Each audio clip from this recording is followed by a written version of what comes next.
अस्सलाम वालेकुम। बोलीस में खुश आमदीद। मैं हूँ गौहर इशरार। मैं हूँ माहरुख शहरियार। बुलेटिन का बाकायदा आगाज होगा बड़ी खबर के साथ। अपडेट करेंगे आपको। सानहा गुल प्लाजा और पीपल्स पार्टी पर तनकीद करना एमक्यूएम रहनुमाओं को भारी पड़ने लगा है। जराए बताया जा रहा है कि नाराज हो गए हैं जियाले और एमक्यूएम रहनुमाओं से सिक्योरिटी वापस ले ली गई है। चेयरमैन एमक्यूएम डॉक्टर खालिद मकबूल सिद्दीकी, इनके साथ साथ डॉक्टर फारूक सत्तार, मुस्तफा कमाल समेत अनीस कायम खानी और अपोजिशन लीडर अली खुर्शीदी से भी सिक्योरिटी वापस ले ली गई है। रद्द अमल भी सामने आया है एमक्यूएम की जानिब से।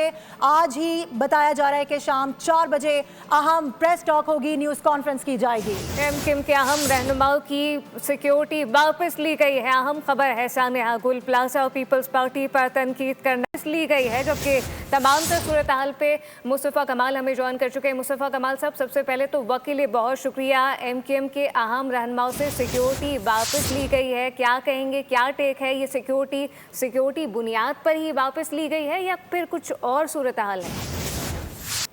देखिए, सिंध हुकूमत के इस अमल से ये हमारे इस मौक़िफ़ की तायद हो गई है कि सिंध की ये जो नाकाम हुकूमत है पीपल्स पार्टी की 17 सालों से, उसको ये हक नहीं पहुंचता कि पाकिस्तान के सबसे बड़े शहर और उसके इतने 70% रेवेन्यू कमा कर देने वाले शहर का कंट्रोल वो अपने पास रख सकें। ये हुकूमत ये नाकाम हो गई। हमारे इस बात की तायद होती है कि वफाक सेल फॉर आर्टिकल 148, 149 के जरिए कराची को वफाक का हिस्सा फाइनेंशियल कैपिटल इसको डिक्लेयर करे, क्योंकि अब इस हुकूमत में ये अहलियत नहीं है सिंध हुकूमत में, और वो इस काबिल नहीं है कि वो कराची जैसे पोटेंशियल शहर की हुक्मरानी अपने पास रख सके। ये क्या वाकया है? हमने गुल प्लाजा पे अंदोनाक होने इस हादसे साने के ऊपर, जो कि एक पूर कारकर्दगी रही है सिंध हुकूमत की, आप और ये कोई तसलसल है, कोई एक वाकया नहीं है।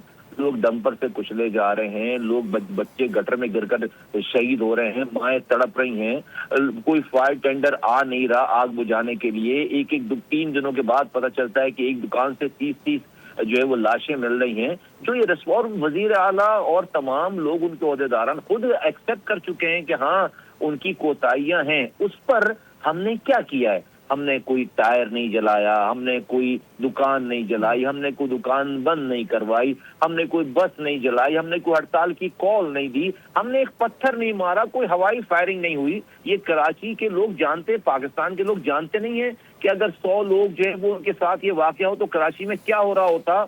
हमने तो एक पत्थर भी नहीं मारा, हमने तो सिर्फ और सिर्फ अपनी बात की है और उनसे बात की है, इस जुल्म को जुल्म कहा है और हुक्मरानों की तवज्जो दिलाई, उनसे दिलाई है जो 17 सालों से हुक्मरानी कर रहे हैं। अच्छा। उसके ऊपर अगर ये रिस्पॉन्स है, उसके ऊपर अगर जो है वो ये उनका रवैया है कि कोई बात भी ना करे, तो मेरे इस मौक़िफ़ की तायद हो जाती है, हमारे इस मौक़िफ़ की, एमक्यूएम के इस मौक़िफ़ की तायद हो जाती है कि 18वीं तरमीम में मिलने वाले इख्तियारात और वसाइल, उसका अवाम को ट्रिकल डाउन कोई फायदा नहीं हुआ।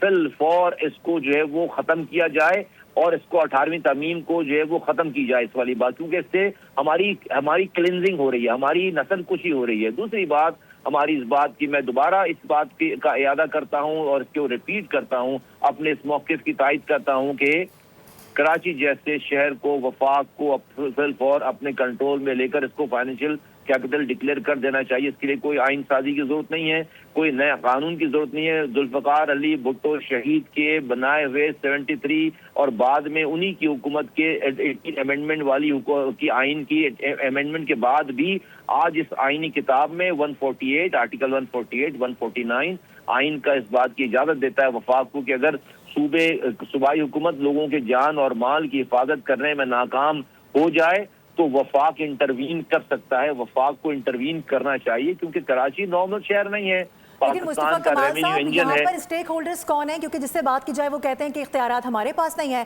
और सेकेंडली हमने ये भी देखा कि शैला रज़ा साहिबा तो खड़े होकर सामने बात भी कर रही हैं। वो कह रही हैं कि 18वीं तरमीम तक इस मामले को ले जाना ज्यादती है, हम इसको नहीं मानते। तो फिर आगे आप लोगों का जो लाहे अमल है वो आप लोग अभी बता रहे हैं कि एक अहम प्रेस कॉन्फ्रेंस भी होने जा रही है, थोड़ा सा शेयर कर सकते हैं क्या स्ट्रैटेजी बनाई गई है आप लोग की जानिब से? देखिए, आपने जितनी भी आपने गुफ्तगू फरमाई, जिन का भी हवाला देकर, मैं सिर्फ इस पे ये कहना चाहता हूँ कि हमने 18 सालों से आज ये बात कर रहे हैं। आप ये सोचें, हम ये बात हो क्यों रही है? یہ بات اس لیے ہو رہی ہے کہ 18 سالوں سے یہ تمام جس اختیارات اور جس آئین اور جس 18ویں ترمیم کے بعد یہ سب کچھ چلایا جا رہا تھا، حالات اور واقعات نے یہ پروف کر دیا کہ لوگوں کو اختیارات اور وسائل جو ڈور اسٹیپ تک پہنچنے چاہیے تھے وہ نہیں پہنچے۔ صوبے کے وزیر اعلیٰ اور صوبائی حکومت جو ہے وہ صرف اور صرف وفاق سے پاور لے کر بہت طاقتور ہو گئی۔ تو اب یہ بالکل آئینی ہی بات ہے کہ ہمیں کوئی غیر آئینی بات نہیں کر رہے، کوئی غیر قانونی بات نہیں کر رہے، یہ بالکل عین آئینی بات ہے کہ پاکستان میں یہ جو تجربہ ہوا ہے 18ویں ترمیم کا وہ فیل ہو گیا ہے، کیونکہ صوبوں نے بیہیو نہیں کیا۔ جو اختیارات وسائل انہوں نے وفاق سے لیے تھے ڈسٹرکٹ اور یونین کاؤنسلز تک پہنچانے کے لیے، وہ اپنے پاس رکھ کر وہ بھی جابر بن گئے، وہ بھی اس کے زیادہ بڑے ڈکٹیٹر بن گئے۔ پہلے اگر وفاق جو استحصال اگر کرتا تھا ان کے مطابق، تو اب جو ہے وہ 4 صوبے اور مل کر استحصال کر، اس لیے اس آئینی ترمیم 18ویں آئینی ترمیم کو جو ہے وہ فارغ کرنے کی بات ہو رہی ہے۔ یہ ان کی اپنے عمل کی وجہ سے ہو رہی ہے۔ اور دوسری بات یہ ہے کہ دنیا میں بہت ساری مثالیں موجود ہیں جہاں پر پوٹینشل شہر جو ہوتا ہے، اکانومک انجن جو ہوتا ہے، اس کو اسپیشل اسٹیٹس دیتے ہیں۔ یہ 17 سالوں کی حکمرانی کے بعد یہ بات ثابت ہو گئی کہ پاکستان پیپلز پارٹی کی جو صوبائی حکومت ہے سندھ میں، وہ اس قابل نہیں ہے کہ پاکستان کے اتنے بڑے پوٹینشل شہر کو ان کی نگرانی میں یا ان کی حکمرانی میں اب مزید چلنے دیا جائے، کیونکہ یہ اپنی اس بیڈ گورننس سے ڈس انفرینچائزمنٹ پیدا کر رہے ہیں، بددل لوگ پیدا کر رہے ہیں، ملک کے اندر بددل لوگ پیدا ہو رہے ہیں جو کہ یہ اپنی حکمرانی سے لوگوں کو ریاست کے خلاف کر رہے ہیں، لوگوں کو ریاست سے متنفر کر رہے ہیں۔ اور اس کے بعد بات کرو تو ان کا یہ طرز عمل ہے کہ کبھی یہ جو ہے وہ ذاتی بات پہ آ جاتے ہیں، کبھی یہ جو ہے وہ اب انہوں نے یہ حرکت کر دی کہ یہ سیکیورٹی وڈرا کر رہے ہیں۔ یہی پیپلز پارٹی ہے جو کہ جی ایس این کا نعرہ لگا کر جلوس لے کر جانے والے، پاکستان نہ کھپن کا نعرہ لگانے والے، پاکستان مرد آباد کا نعرہ لگانے والے، اور جو وہ پاکستان کو توڑنے کی بات کرنے والے کھلے عام چارہ فیصل پہ ان کو پروٹوکول بھی دیتے ہیں، ان کو سیکیورٹی بھی دیتے ہیں، ان کے لیے ارینجمنٹ بھی کرتے ہیں۔ ہم وہ لوگ ہیں کہ جنہوں نے یہاں پر اس شہر میں رو سے لڑائی کی ہے، اس شہر کو امن دیا ہے۔ آج ایک ٹائر 100 لوگ اتنی نااہلی، ان کی نااہلی کی وجہ سے جل گئے، شہید ہو گئے۔ ایک ٹائر نہیں جلا ہے شہر کے اندر، کسی نے پتھر نہیں مارا ہے، کسی نے ایک دکان نہیں بند کرائی ہے، کسی نے ہڑتال کی کال نہیں دی ہے، کسی نے دشمن ملک کو آواز نہیں لگائی ہے، کسی نے کوئی بس نہیں جلائی، ایک ہوائی فائر نہیں ہوا۔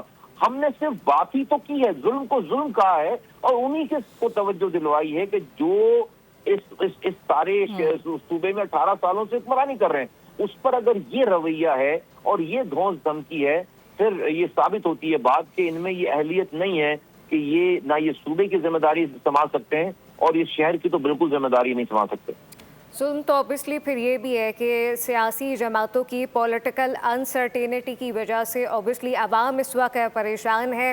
وفاقی وزیر صحت مصطفیٰ کمال ہمارے ساتھ موجود ہے، آپ کا بہت شکریہ۔ MKM نے آج شام 4 بجے اہم پریس کانفرنس بھی طلب کر لی ہے۔